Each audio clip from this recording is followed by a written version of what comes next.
Good Evening, Mrs. Craven. The Wartime Stories of Mollie Panter-Downes, read by Lucy Scott. Date with Romance, 14th of October, 1939. Mrs. Ramsay dressed for her lunch with Gerald Spalding in a mood of fine old nostalgia, well crusted on the top and 5 years in the wood. It took her some time to decide what to wear. After a good deal of thought, she chose the navy alpaca suit with a crisp lingerie blouse, for that made her look very trim, and she remembered Gerald had once said she seemed to go around protected by invisible cellophane.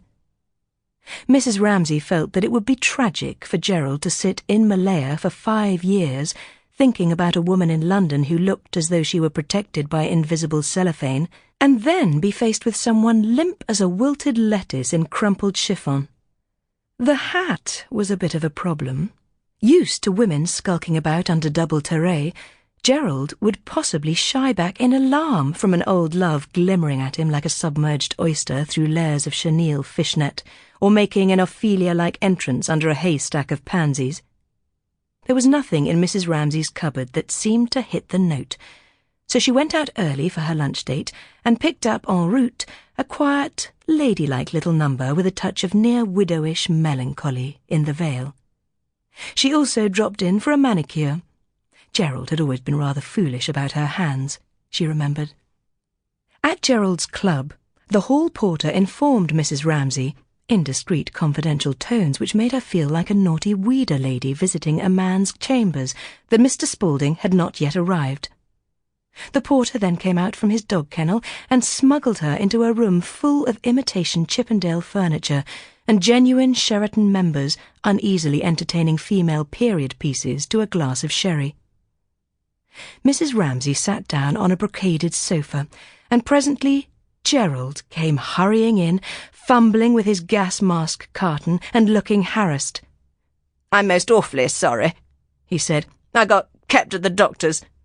"Gerald, dear," said Mrs. Ramsay softly.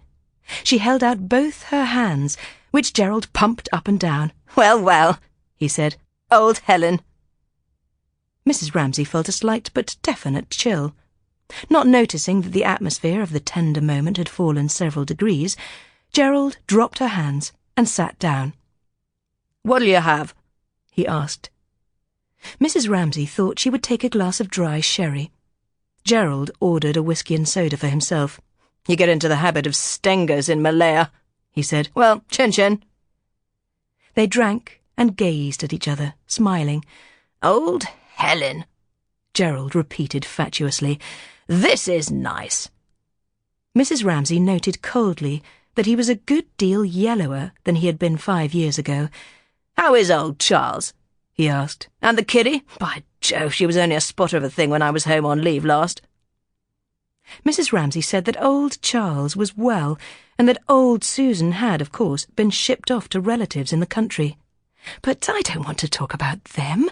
I want to talk about you," she said. "I want to hear all your news, Gerald."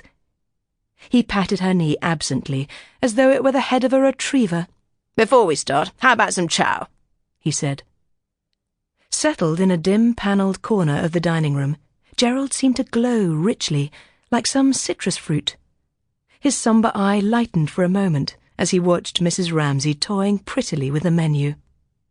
"You've still got lovely hands, Helen," he said, in a tone which implied that everything else had gone pretty much to rack and ruin. He ordered steamed fish and Melba toast for himself. "I have to be careful about diet," he said. "It's my stomach. I told you I'd come straight from the doctor's this morning." Mrs. Ramsay said that she did hope it was nothing serious. Gerald assured her, with a kind of melancholy pride, that it was. "It's partly the East, I suppose. Dysentery and all that. And partly Anno Domini, too, probably. We're not as young as we were, Helen." He did some more retriever patting under the table. Mrs. Ramsay, wondering if the kneecap would emit a loud creak, said fretfully that she personally felt very well.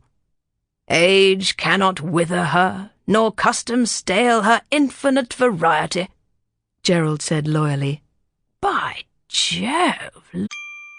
Sample complete. Ready to continue?